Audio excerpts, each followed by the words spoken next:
Alright, so today I'm going to be going over some of my Dungeons & Dragons hot takes. For context, I've been a DM for about 90% of my D&D career. I'm currently DMing 2 campaigns and playing in one. Let's see, what else? So I guess that's it. Let's get straight into the video. Alright, the first one is Dungeon Masters / Game Masters that don't make anything random. For example, a Game Master that plays the module right down to the book.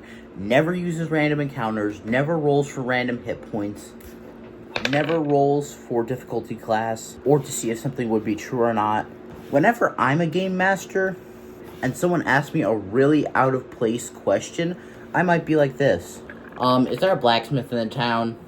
Let me check. Unfortunately, there isn't. Ah, shucks, that really sucks. I wanted to get a +9 greatsword. And stuff like random tables, for example, loot tables or random encounter tables, are just so convenient and so normalized that at this point that they are not only put in the player's handbook, the Dungeon Master Guide, and most modules. I'm currently looking through Lost Mines of Phandelver, the first module ever published, and what would you see? There is a Wilderness Encounters random table right here. Quite literally, right here. Wilderness Encounters, Lost Mines of Phandelver. I already brought up why I don't like standard hit points in my terrible Game Master advice video, so I recommend go watching that if you want to see why I don't like standard hit points. But basically, the generic answer is I find it way more intimidating if you're about to enter a combat and then your DM rolls dice. It also doesn't make them templates that they know that they can take on easy, so it makes them more individualized. Alright, my second hot take. Paladin oaths, especially in 5th edition, are way too hardy. As long as you're going on an adventure, not everyone is going to align with your morals. Unless you're in a very specific kind of campaign, then that is rarely going to happen. If you walk past that medical tent without donating any money or acknowledging them, Oathbreaker. If you forget to pray during your morning and nightly preparations, Oathbreaker. You're unable to get to your unconscious party member in time, therefore you can't heal them and the clerics down, and they end up dying because of that, Oathbreaker. I think that they should just be a lot more fragile than they are. I know some game masters won't have them go by an oath at all and have them instead go by a certain alignment. Which, yes, I know the flavoring of a class typically isn't really representative of what it has to be. I get that a warlock doesn't have to have a patron. I get that a cleric doesn't need to be religious. I get that a paladin doesn't need to have an oath. But, like, at that point, what's the point of playing the class other than, just, like, having the abilities? Alright, I think that multi-classing should be very rare in a campaign. Throughout my campaign so far, I've been pretty willy-nilly on allowing players to multi-class, but ever since I've switched over to Pathfinder, and because I am currently running Curse of Strahd for another group, I have made it so multi-classing is fairly difficult. Basically, you need to have a roleplay reason, or you need to be able to explain it with your backstory.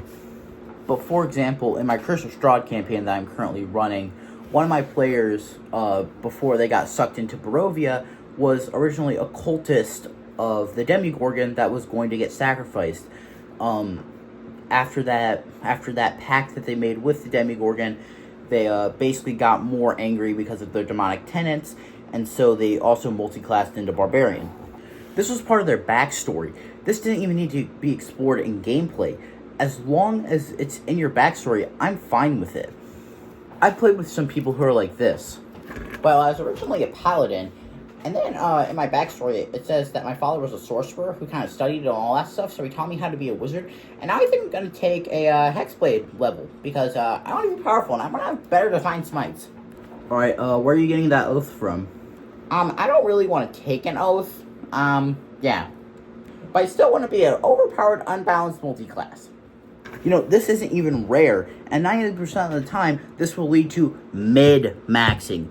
And yes, we call it mid-maxing, not min-maxing, because, repeat it with me now, min-maxing is mid!